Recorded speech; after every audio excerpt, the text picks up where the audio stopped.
Michael Brotten is an artist and founder of Infinity Artists Group. He was born and raised in the beautiful Rocky Mountains of Colorado, where all types of music fill the mountains, cities, and plains with an undeniable passion and energy for life. Rock, blues, jazz, country, classical, and R&B were some of his favorites and drove his passion for music, both recorded music and live performances. Michael was inspired to start Infinity Artists Group, IAG, by his love of music and his belief that all should be able to hear and see national and international recording artists live on stage. After 8 years in the business, it seems that Michael is well on his way to establishing a solid foundation within the music community with his rising new artists, chart-topping artists, and his straightforward approach to doing honest business. IAG is a state-of-the-art agency that specializes in professional artist representation, contract negotiation, tour management, both nationally and internationally, and event planning. IAG works diligently to ensure that both the artists and talent buyers' interests are met, thus ensuring a successful entertainment experience for the fans. You can find out more about Michael and Infinity Artists Group at their website, infinityartistsgroup.com, or on Facebook. Welcome, Michael. I've known you for a great many years now. Jesus, coming up on 3 decades, as it were. We first met in boot camp in the Navy, and then went on to spend A school together. We were in the same A school class, radio men of the 21st century, then named IT. And then subsequent to the Navy, you and I worked together pretty closely on a couple of different IT projects. Perhaps we begin with just discussing or telling us how that came about and how, you know, a little bit about the business itself and how you got into choosing this line of work, coming from where, you know, you and I both met, which was in defense contracting and information technology. Sure. Started a long time ago, back when I was in junior high and high school. I thought I was going to be the next greatest bass player. And I went to a school assembly and I watched the gentleman play the bass guitar, and I immediately took my bass guitar back to the music teacher and told him that I was never going to play as well as that gentleman. A few years later, when I'm living in Temecula, my wife Jennifer and we used to go to Thornton Winery. We were on the champagne level, and you would buy season tickets to see all the different jazz artists that would come in. Dave Koz, Boney James, Brian Culbertson, you know, some of the big heavyweights. Well, there was a gentleman that was coming to play. His name was Warren Hill, and my buddy called and said, "Hey, I'm playing bass guitar for Warren Hill, and I'd like you to come by Thornton Winery." And I said, "That's funny." I said, "We're already going to be there, so we have season tickets." So we had a nice time at the concert. Had a great chance to talk with Vernon and see how he was going and what he was doing in the music business. And we talked with Warren for a little bit. And let's see, about 6 months later, we ended up at another show where Vernon and Warren were there. And after the evening was done, after the show was done, got a call at about 6 o'clock in the morning. And Vernon said to me, he says, "Hey, Warren wants you to come and work for him and start booking shows and work on some special funding projects. He likes the way you work and handle people and whatnot." So that was kind of the start of it. We started doing some small projects for Warren, and eventually it turned out to us becoming his booking representative, and that's what Infinity Artists Group is. It's a booking agency for artists. And shortly after that first year of working with Warren, we picked up another 20 different artists that had called us and asked us to represent them. So that's how we got Infinity started. Are the artists that you represent, are they mostly in the Denver area? I know that you've done, or perhaps continue to do, international bookings and predominantly in jazz, correct? Like all of the artists that you're working with are in the jazz genre? That is correct.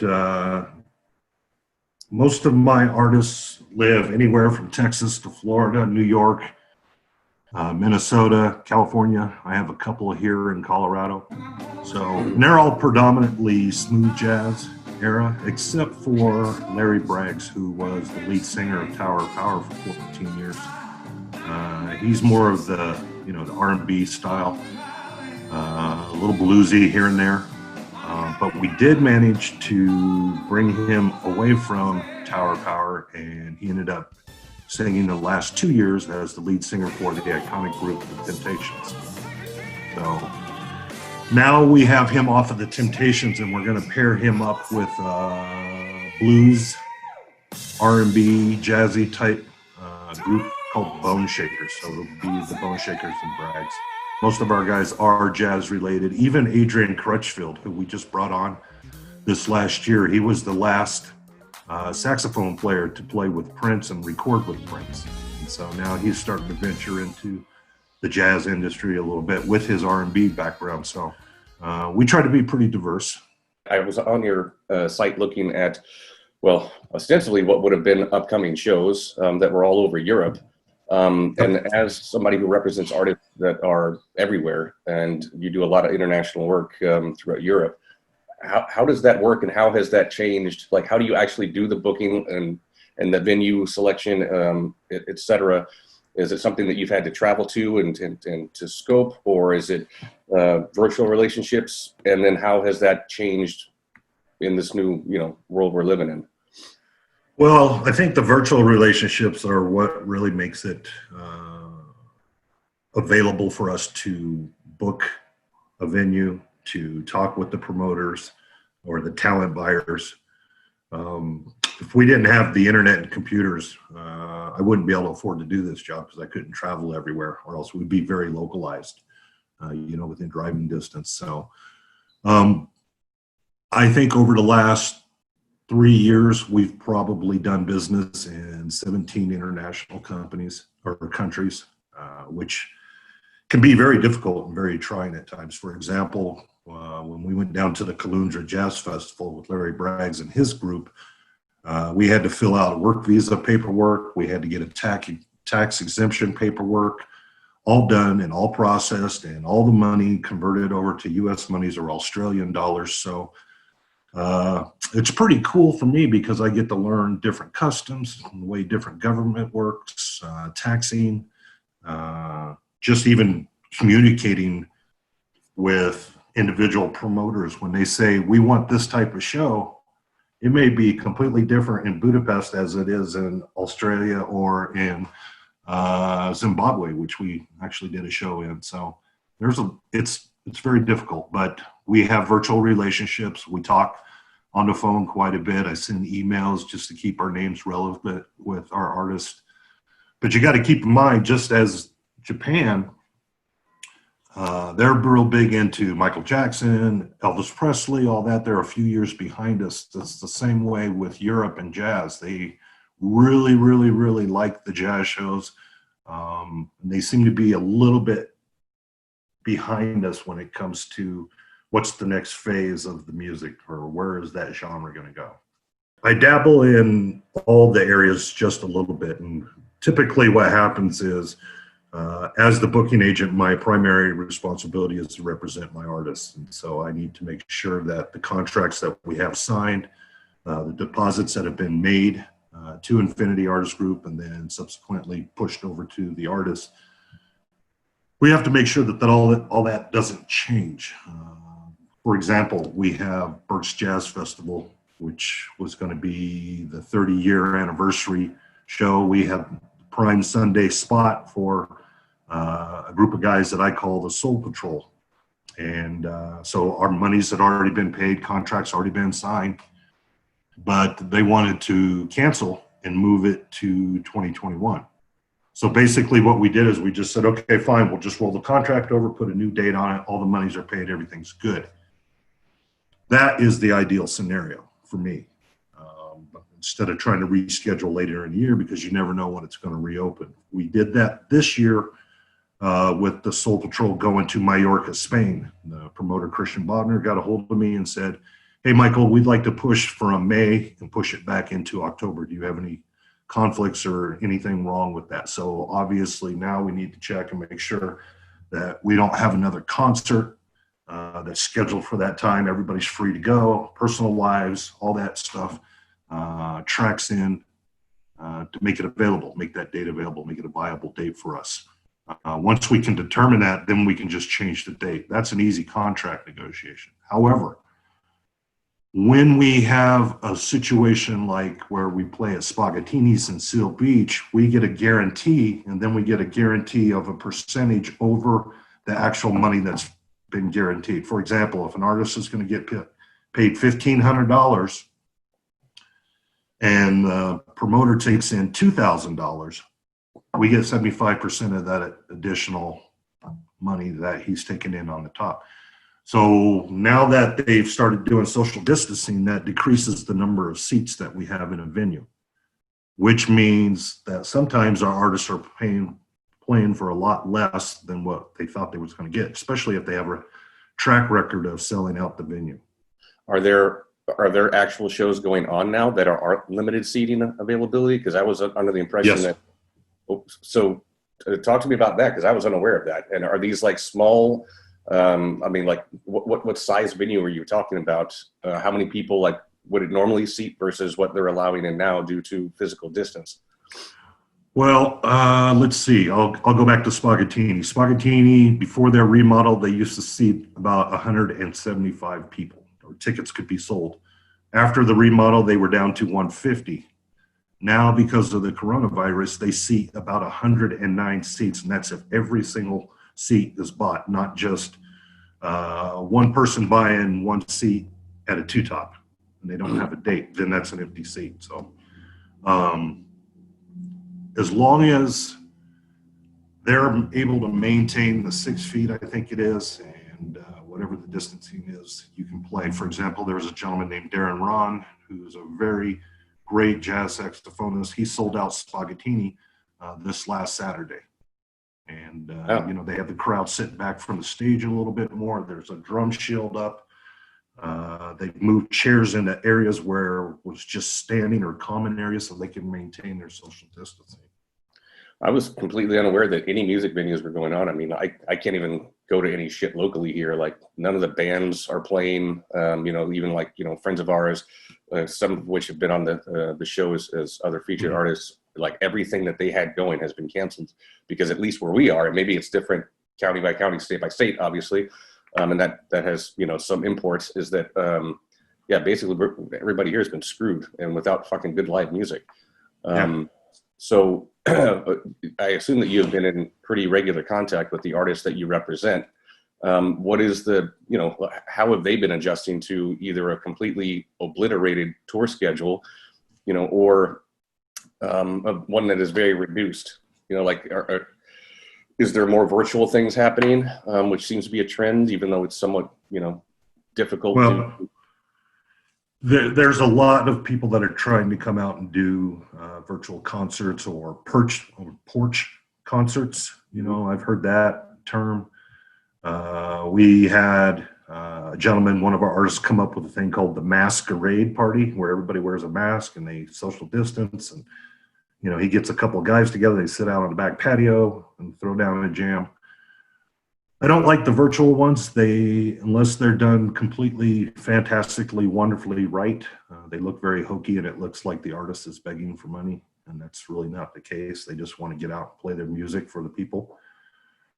I can say that one positive, not for all artists, but one positive that I'm seeing is I've been screaming at the top of my lungs to every one of my artists, get in the studio, write new music. What have you done for me lately type situation. If you haven't put an album out in 4 years, nobody's going to come buy your ticket. So fortunately, that's been really nice for about 90% of my artists. So one artist that's suffering from that is a gentleman named Blake Aaron. He's had 6 number ones in a row off of his last album. And for me to tell him, get back in the studio, he's like, I haven't even released the whole entire album yet for my last one. So it's not benefiting him, but he is the kind of artist where he can do a lot of production work for other artists. So what you're going to see after all this pandemic's done, I think across any genre, you're going to see a huge amount of new music come out from artists that are sitting around. They have nothing else to do except for be creative, and they've got all the studio time now that they want. So I think that you're going to see a lot more music made in this style. where people are recording from home and they're utilizing their stuff. But inherently, I think all artists are very social people. So pretty soon you're going to have to bring back the live music. They want to get out there. They want to shake the hands. They want to be playing their music. They want to be on stage. I mean, that's what they live for. So, I mean, you have a few artists that like to do nothing but sit in their studio and just make tracks all day long. And that's what they do. But all my artists, they're chomping at the bit to go out and play anything. Let's get out and see some people. So we started scheduling some gigs where we know that there's some social distancing allowing. For example, we've got a show that's going to come up probably October, and that's going to be down in Florida. We're already doing shows down in Florida again. But the gentleman, he's like, instead of bringing 250 people in, he's bringing 50 people in, and then he's live streaming the concerts, and we're taking a portion of that revenue. But at least, they're out and about. As an artist, I'm an actor. I was in New York until recently. Okay. And one of the unfortunate things, but necessary things, is that a lot of the places that were, places where we could set up appointments for interviews or auditions or whatever, there are tons of these places all around. Sure. And so we as actors, we kind of know where all of them are, and their home bases. One of them that's been a real haven for us is Shetler Studios. They're a massive building filled with nothing but rehearsal spaces and theaters. They closed. They're done. So when this is over, they're not going to be there anymore. And there's a lot of places like that. Also, some actors that were in New York have decided to just go back to normal jobs, and some have actually just left New York permanently. So coming out of this, there's a lot of venues that are no longer going to exist. There are artists that are no longer going to practice their art. I wonder about your job, your industry. Have there been businesses that do what you do that have just said, we're done, there's no way we can possibly continue? Or have other businesses in your industry decided, no, we're gonna stick with this because this coronavirus thing will pass and we're still gonna be here? Well, there's different aspects of my business. Number one, you have the artist. Can that artist, or does that artist have the capability of being able to provide for themselves? They're not out on tour. They're not selling a whole bunch of records. Do they have a different job? For example, I have several of my artists teach music. So they still do that, and they can do it virtually. They're obviously not going to the colleges and stuff like that and holding the classes, but they still are having individual sessions one-on-one. So a lot of them can do that. You also have the promoters. Some of these promoters, they plan all year long for their show, and they've put deposits out. They've gotten musicians in, they've ordered food, they've ordered tickets, they've got staging and lighting that's gone up.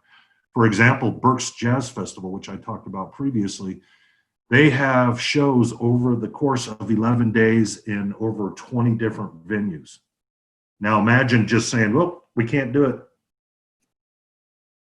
I mean, he's got to be losing his mind. I know that I would if I had to reschedule all that, over 50 groups. So you're trying to roll all that stuff back over to the next year, and hopefully you can still get the same leases or the rental agreements, the same equipment, the same artists and people like that. You also have the venues. These are the, mortar and brick type places. For example, iconic place here in Colorado called Jazz at Jack's. I actually got to see my favorite group at that place when I had my bachelor party. And they went ahead and moved to a new location. And just 6 months ago, they were going to open up a second location. Last month, she closed the doors for good after 28 years. So, and she's married to a gentleman named Steve, who a very nice group called Dot Cero here in Colorado. And they used to play there almost every weekend. They're like the house band. They have no place to play either. So that whole family, that whole structure is gone. It's done. I mean, she was giving away grab bags of memorabilia and stuff like that. Just stop on down, come down to Jazz at Jack's, we'll give you a gift bag. CDs, glasses, coats, whatever they had. Just done. So it's pretty sad. So do you think that potentially with this thinning of the herd, so to speak, in so many industries, that when this passes and we get back to some sense of working normalcy as national communities, Mhm. do you think that we're going to have potentially just only cream of the croppy type artists going to only cream of the crop type venues being managed by only cream of the crop type people? Or, I mean, because there's going to be a resurgence of creativity like we've probably never seen, as you were referencing. Sure. What do you think that's going to look like? Well, hopefully it's not a predatory type nature. In other words, the promoters know that the artists need the shows, so they start lowballing them to save themselves some money to make up on some of the money. And now all of a sudden you have 10,000 artists and you have 1,000 places to play.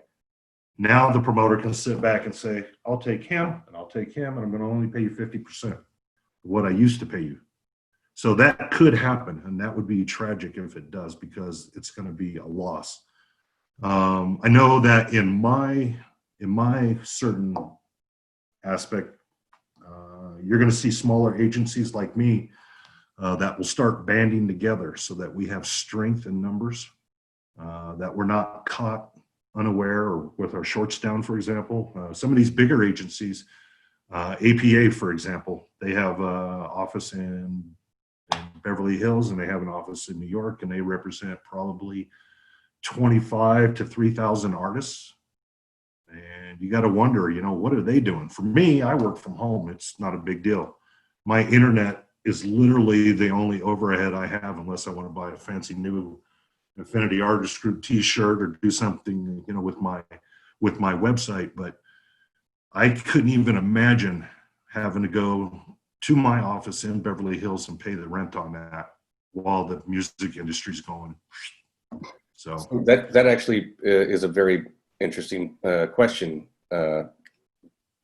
Since your artists aren't performing in the venues, or at least largely reduced, just starting again, that's got to have a direct impact on your revenue stream, because yours is directly tied to promoting and getting them out in front of people.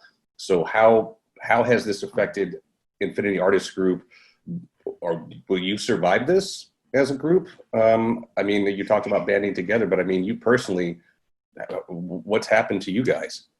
Well, for example, we've lost I'd say about $450,000 worth of contracts. But like I said, I don't have any overhead. And fortunately, my wife works from home and manages a couple of offices in California. So, we were set up to work from home. I always like to say leaner is meaner. It's like I said, I don't have a bunch of employees that I have to take care of. My house is still going to be here no matter what. So my office space is on the third floor, unless I blow that off of there or something. But it's still going to be here. So if we get an uptick in business tomorrow, I'm set and ready to go. I mean, I still work every day. I'm not sending out 500 emails and making 100 phone calls a day, but I'm still working, and we're still doing some things. We've got a couple projects that people are looked at. Negotiating a private party for a gentleman that has a car transport business in upstate New York, and he's called and asked to have a couple of our artists come out and play private party. So, we're still moving, but you're going to see, like I said before, you're going to see some of us smaller people start getting together. There's a new coalition of people, or of these small booking agencies like mine, that have gotten together, and they've hired a lobbyist so that we can start talking about, can somebody like me or any of my artists, can they draw unemployment? Are they going to be able to qualify for small business loans? You can go down the list. What kind of tax breaks are there going to be for somebody like me? I mean, I basically could just walk upstairs and shut the door on my business right now. But, so you're seeing small groups of us start to get together and form these coalitions and start getting lobbyists to go to Washington, D.C. and start talking to the people and seeing what we can do to help mitigate some of the loss. And, future is always the thing. You want to come out of any problem or any situation and be a little bit stronger and set up better to move forward and continue the business. So, Michael, are you, as in your business, are you working directly with the American Federation of Musicians as well? Because I know that they have been putting forward different types of initiatives to try to lobby both, international governments for the same sort of protections and the same sort of, benefits, right? I know Sure. here in Canada, and our local is not necessarily as strong as it should be, but they're certainly still working towards those same means. Are you in any way affiliated with them? Well, I try not to get tied in too much with any of the big organizations, although I will say that I've probably had more phone calls and emails going back and forth than I ever thought was possible on the subject. So, yeah, we're working with some of the groups to try to figure out what's the best way forward. For me, I've only been in the business 9 years. I like to think I'm one of the sharpest guys in the room, but there's been people that have been doing this for 30 and 40, 50 years. So I'm kind of just sitting back watching to see, how's that going to affect me? Hopefully it's not going to burn me up because, some of these bigger companies can take a bigger loss. Me, I just got to kind of sit back and let the big boys swabble it out and have the fist fights, and then try to learn as much as I can from them. So it's hard for me not to shoot my mouth off and jump in there and get involved. But, the number one thing is we just want to be ready for when they do pass some legislation as to, okay, this is going to affect me. And how can I help my artists understand how it's going to affect them? Part of the reason why you love what you do and why you're good at representing artists, and I know this based on the conversation you and I had on the phone, Michael, is that you were an artist. And so you played music. You did quite a bit when you were younger. Yeah. So how did art become a part of your life? And is that directly what made you want to do what you're doing now? Well, I think music was always an escape. I mean, your parents, they work hard. They come home, they fight. They don't fight, they get a divorce, whatever it may be. But I had a huge amount of time to be able to sit around and listen to music. There was always music going in my dad's house. My mom always had music on. When I grew up, there were like really cool cats that were on the radio. And I mean, just the radio. Wolfman Jack up in the valley. I mean, that man, he makes you want to do anything with music. I mean, that's one bad boy. We had a guy here in Denver. He was on 1280 KDKO Soul Radio, and his name was Dr. Daddio. And he played the coolest jams, that late night platters type music that your grandma and grandpa used to listen to and dance when they thought nobody was watching. So that always inspired me because I remember the nights. Now, stop me if you've never done this, or maybe if you have. Your mom or your grandma or grandpa, somebody had that big ass car with the big bench seat in the back, and as a little kid, you could lay up in the back window in the very back window, and the windows were down, and it's like Paul McCartney and the Wings or somebody like that was on the radio, and it was just magical. So for me, music was always very special to me. Now I got involved in playing music because one, that's where all the cute girls in band class were. So motivating factor right there. But it was a good outlet for my mom to get rid of me for a while because I was a very hyper child. So she would stick a violin or a viola in my hand, or a clarinet, bass guitar, drums. I sucked at those. I don't know why. Got no rhythm. Got no rhythm for. Dang, that's dark boy with no rhythm. Anyway, so I said I've seen you dance. I'm just saying. Yeah. So it was a good opportunity for my mom to give me something to do to distract me. But well, your dad Earl is an audiophile as well. I mean, like hardcore. I have seen his equipment, and it costs more than some people's houses.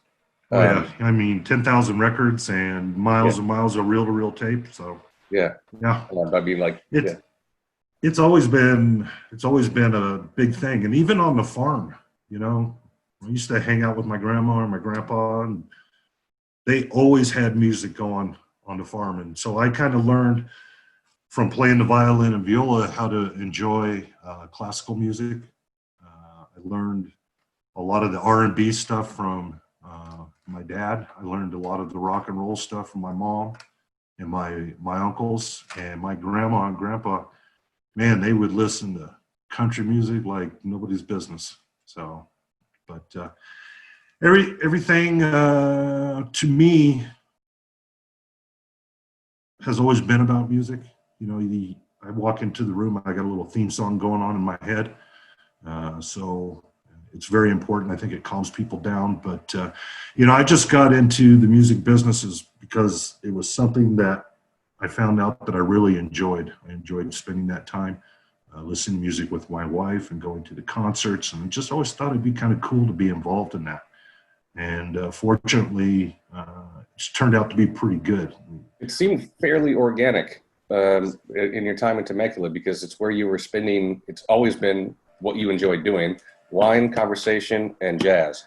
And all of those things coalesce, and then, you know, it just seemed to be like something like you always do, just sort of floated right into and became like a natural extension of, you know, you living your best life. And to that, I want to say thank you very much for spending a little bit of it with us. It was nice talking with you all. Thanks for having me. I hope I didn't sound too confused. It's just, it's a great passion. It's confusing times, and especially when the situation doesn't allow you to do what you love. Well, I thank you again, Michael, for taking the time. You bet. Thanks for having me.